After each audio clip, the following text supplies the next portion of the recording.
Hi, I'm Danny with etrailer, and today we're going to take a look at and I'm going to show you how to install the Curt T-Connector Wiring Harness on our 2025 Subaru Outback Wagon.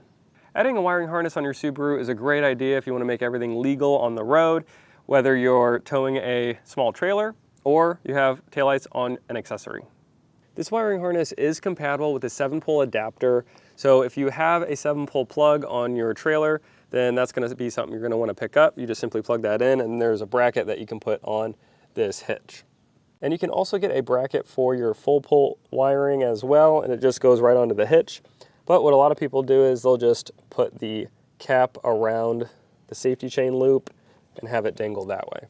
If you don't tow frequently or you want this 4-pole out of the elements, another option is you can actually just have it inside of here. We routed this through the frame, but this will actually sit inside here and it will droop out when you're ready to use it. And this weather seal will prevent it from getting damaged when you close the hatch. Speaking a little more on the installation, this is really easy. It's all plug and play and you're not routing any wires. Now, if you don't have any time to do this yourself or you're getting a hitch installed as well, then please feel free to check out our dealer locator and we can find a professional in your area to do this for you. But without further ado, if you're ready to get this installed, follow along and I'll show you how to do it. First off, we're going to open the trunk here and get the liner removed. I'll set this to the side. Now I will also get this hatch removed. I'll now remove these side carpeted trim pieces on either side. This foam center section will also come out. This will just simply lift away. I'll get this put to the side.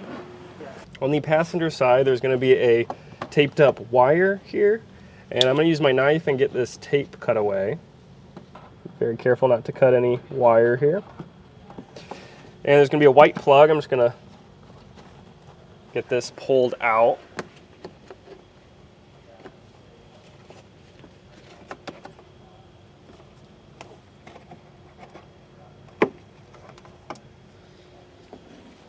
I got our harness here and I'm going to go ahead and plug this in to our white connector until it snaps.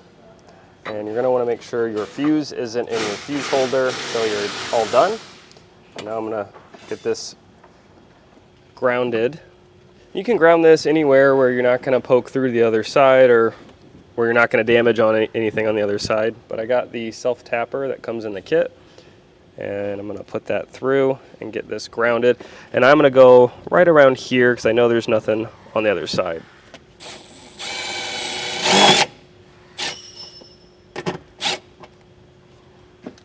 Put our fuse in our fuse holder and grab our 4-pole. And I'm going to put a tester on the end of this. If you're at home, you can put it in your trailer and we'll go ahead and test our lights. I'm in the driver's seat. I'm going to go ahead and go through our functions. I got the right turn, the left turn, the brake, and the running lights. Next up is to get this all zip tied up. I'm actually going to remove this side foam piece. I got a trim panel tool. There's going to be 2 of these fasteners. Now they are pretty hard to get out, so you want to apply a decent amount of pressure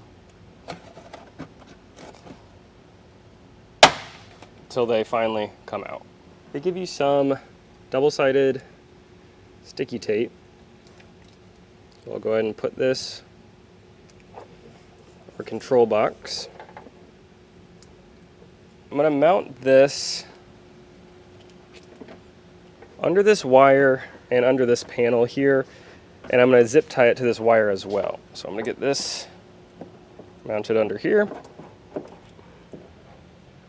and stuck on. Now I zip tied it all up, and at this point you are done and you can drape this out of your hatch and use your 4-pole wiring. But our neighbor today opted to get a 7-pole adapter, so we're going to route this to the outside. Now there's going to be a grommet right here. I already pulled it off, but that will route us to the outside. Now it's just too small to get our full pole connector through. So what I'm going to do is I'm actually going to cut this, feed this up through, and get this reconnected.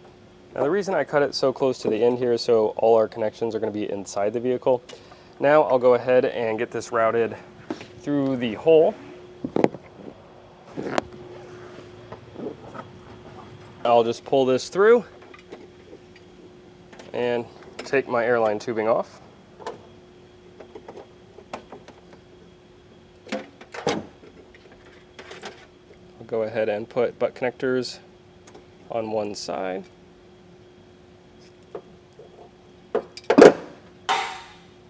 Put these to the corresponding colors. Now these butt connectors don't come in the kit, but we do offer them here at eTrailer if you're planning on routing your wires this way.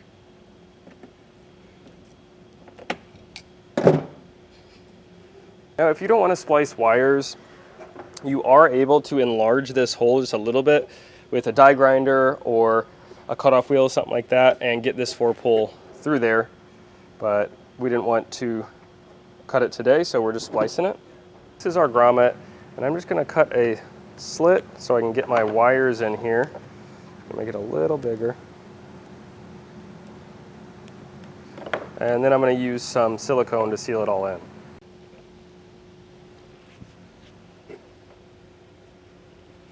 The 4-pull here is just wrapped around the safety chain loop. That's what a lot of people do for ease of access if you're just having it routed down here for that. After this is done, you can put everything back in the same way we took it out, and then you're good to go. And that was a look at our Curt T-Connector Wiring Harness on our 2025 Subaru Outback Wagon.